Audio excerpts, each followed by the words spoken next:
Okay, this is Savannah, and she's going to play the Tierce-en-Taille from the Mass for the Convents of François Couperin.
Wonderful. That's just great.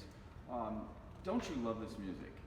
This is really beautiful, expressive music, and you play it so well. You play it with expression, and I love that. Let's just talk about the style a little bit, and perhaps there are ways that we can make this communicate to the listener even more. First of all, this is coming from one of the organ masses. Yes, the Mass for the parishes, and then this Mass for the convents. And of course, Couperin composed these early in his career. He was just in his 20s, and he really focused later on all of his harpsichord music, chamber music, vocal music, and so forth, and continued, of course, as an organist at Saint-Gervais, among many in the Couperin family, some 200 years or more of Couperin family members playing at Saint-Gervais. And I think, he would have continued to improvise, of course, for Mass and so on. But these pieces, these two Masses, represent really almost the pinnacle, I think, of the style, the French classic style. Of course, the works of Nicolas de Grigny are among the finest examples as well. Now, I think to put this into perspective also, when we think about music of the period, this is coming from the end of the 17th century, about 1699, 1700, that period. We've, at this point, had about 50 years of this style in which we have all of these various pieces that have titles, you know, that tell us exactly what the registration is. For example, this tierce en taille, you know, that we have the tierce or the cornet in the tenor range, a solo line, and we see that this music from about the middle of the 17th century shows a strong influence from opera, you know, the opera, Lully and others. That influence is very important. And I think it's important to know that, to have a sense of, particularly for a piece like this, the solo line, thinking of this perhaps like an aria or something like that. Some of the pieces have the aspect of recitative. Here we have the sense of this being very lyrical and being very much like an aria in a sense. Now, you know, there are things that you can latch onto right away. This ascending line that recurs, you know, you have it here first in the tenor, here in the accompanying voices, and here again, and, you know, you move to the dominant, and then here it comes back at this point. So always having that in your mind, I think, and in your ear is important. You know, you played it so well, so expressively. What could you do, though, to make it better? You seemed a little tentative, a little careful at the beginning. And do you agree? Yeah. And then you relaxed a little. It was, I thought, better when you came here. You know, I think it's fine to play the chord, to establish, you know, G major, and, you know, not to necessarily come in immediately with that voice, because, you know, with this music, there's always, I think, a sense of improvisations, that so much of it just has come out of improvisation, and there should be a spontaneity to it. You know, that gives it real life and vibrancy and all of that. So think about that. You know, don't lose the sense that, oh, you know, I'm improvising this. I'm playing this for the first time. I think that's really important. It's important for us to always have the sense that there's something new when we play it, that it's not just, oh, this same old thing, and I've memorized this particular interpretation. No, I'm going to give it some spontaneity, some excitement. So you want to keep that in mind. But you know, you don't want to lose the sense of direction. I mean, I think you're thinking about this being uneven, because of course that's a hallmark of the French classical style, is that there's this inégal, or which simply means uneven. There's an inégalisation, which is the unevenness in the style, and yet how do we define that? That's something that is extremely difficult to really define. It's really a matter of feel, and I think that what you do, it depends so much on the character or the style of the piece as to how much you do, and quite frankly, even, you know, how much of the cafe you've had that day, you know. So you have to, you know, just consider the line, consider the motives, consider the harmony as well. So I think with a piece like this also, maintaining a sense of what the harmonic scheme is, that's very important. You know, in a sense, you have continuo with a solo line. So you're both players, or multiple players, if you will, and the continuo has to have a certain stability to it. You know, that I think in a piece like this, we're essentially in two, so you feel a slow two, because sometimes I think you were deviating from that a little bit, and that's all right, but, you know, we don't have to be rigid about an absolute two all the time, but I think it should be fairly solid that there's a one, there's a two, and particularly that one is landing on time. I don't think the solo line can control everything in this style. So let's just try it again, see if we can keep that in mind. Right from the beginning, I think you need to have a sense of movement to the second measure. You're hesitating too much in the first measure. So, you know, you can hold the chord, let the solo line come in, but really move to measure two, and then go ahead. All right?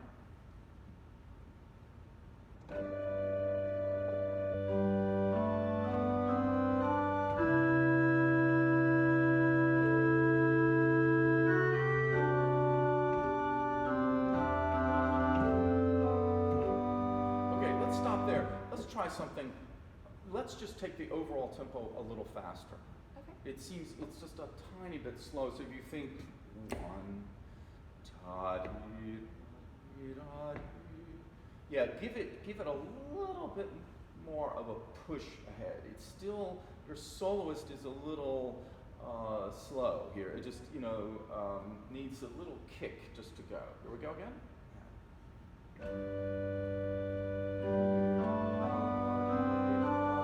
Yeah, there, that line, try that again. I think you need to give a little bit of impulse on the A natural, because that's where the beat is, okay. But you don't want to overdo it, but yet you don't want to completely ignore it either. Okay, go ahead.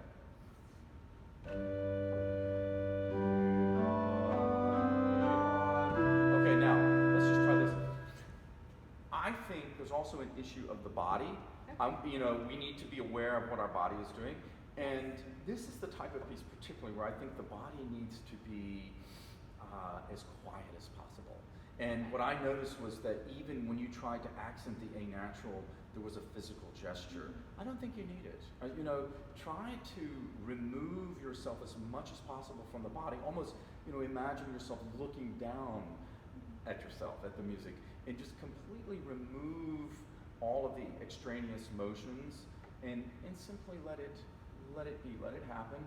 And you can give a little bit, just try the solo line alone and just keep your body completely quiet. Don't get tense or don't get rigid, but keep the wrists supple and sing. This is a very singing line. Just sing and don't add any extra motion, okay? Just the single line, go ahead. Singing. Just go ahead and play. Okay, now there's still too much motion. See it can move more, but also I see your hand. I think you're just moving around way too much. Go ahead. That's already better. Let's try it again.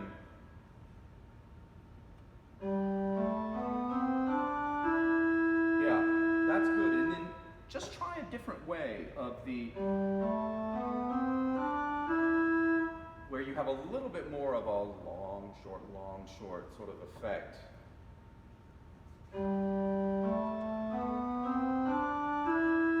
That's good. That's very expressive. Maybe try it a little bit faster, but that's the idea. Yeah, go ahead.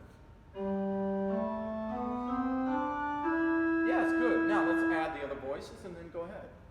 And just remember just to keep the body quiet. And, you can be expressive. You can sing, but yet you don't need to demonstrate all of this with your body.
It's really very, very good. I think it's improving greatly, so it's wonderful.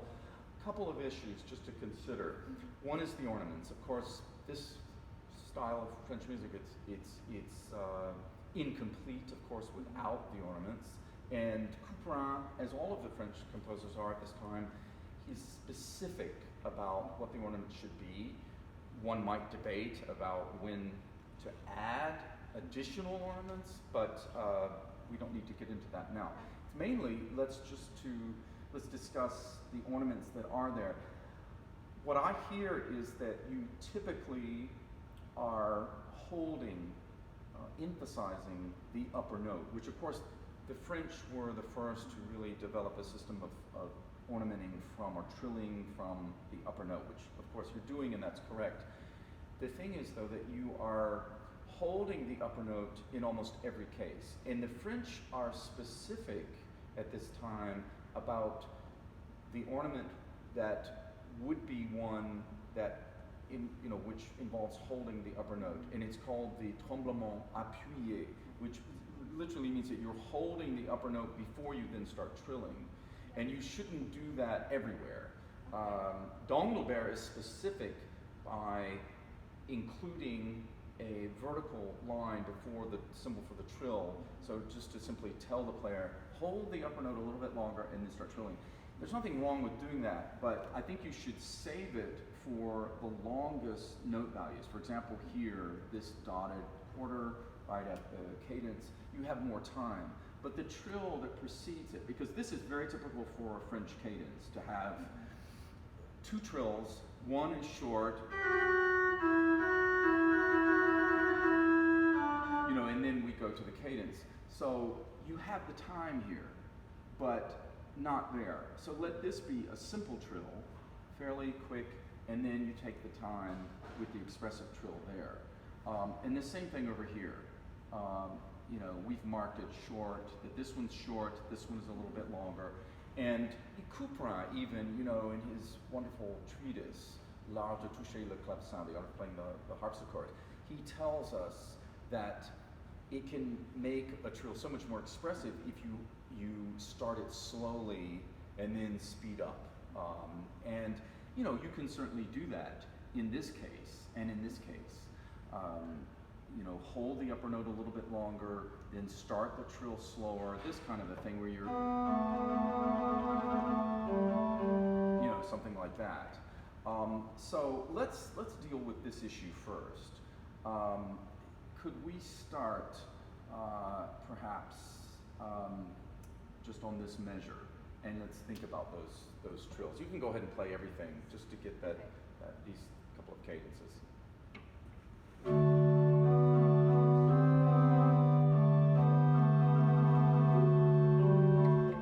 Okay, the second trill I think is fine. I think this one is still too long, and holding the upper note too much.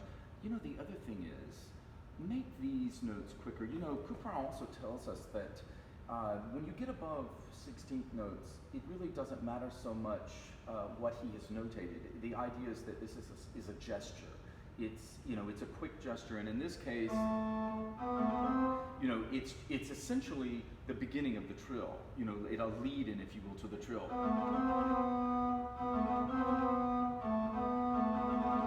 Save your energy and emphasis and expression for this trill, but make all of this one idea.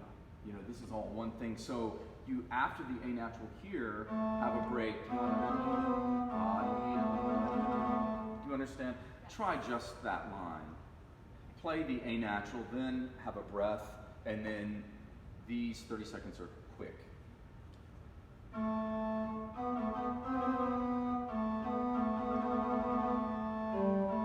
That's it. The termination of the trill, I think you want to remember. This is continuing the trill. I think you're making too much out of the termination. So it's a little too slow, I think, the way you're playing it. I think this is fine. I would try different fingering. 2, 3, 2, like that. Try 2, 3, 2. So you're here. Okay, go ahead. ahead, just the A natural, then go ahead. Don't articulate that. It's just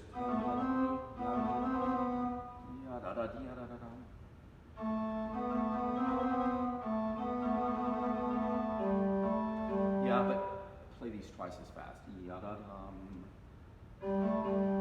Yes. Now start again here.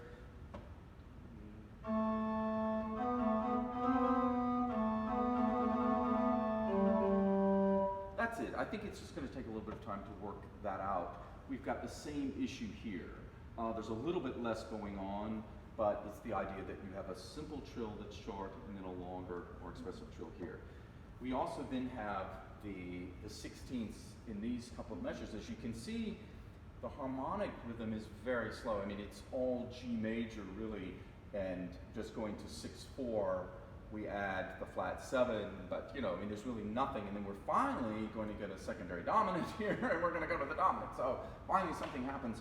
But you know, it isn't that it's boring, or I mean, this is the moment. This is the first time that we have all of a sudden all of these 16th notes in the solo line, and you know, I think you could really do something expressive with them, and you know, it would be okay not to land right on beat 2 there. I don't think that's the idea, because we have this tonic pedal point, you know, for nearly 4 measures.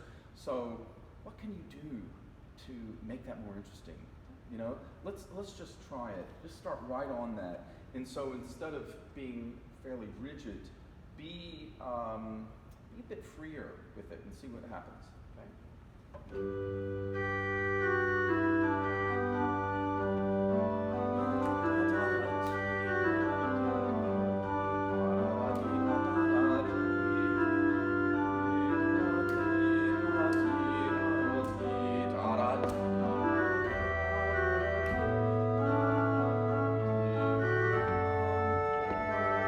Yeah, now right there again, don't play, it's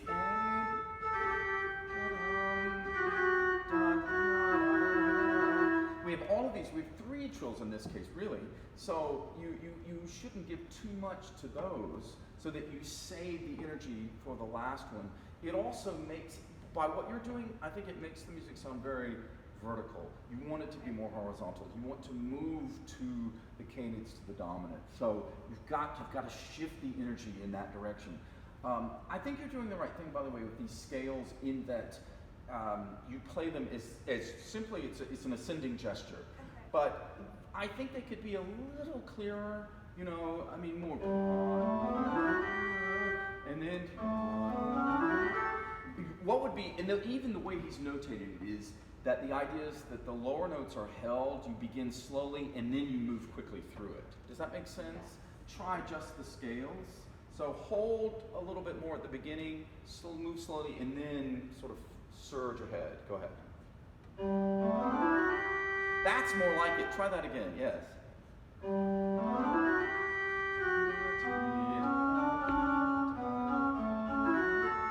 Yeah, that one could be better. And this trill, by the way, this, I think it is so important in this music, as is true really of all early music, that early keyboard music. There are so many examples where we have written out ornaments. This is part of the ornament. So, so you've got to play it as though it belongs to that trill. It's not something different. It's not, but and then you have your scale. Can you start right on that trill? But don't hold that upper note so long, yeah? Okay, go ahead. Yeah, no G sharp. Yeah, do it again. Yeah. Yeah. But don't be in quite such a hurry. It's yeah. Go ahead.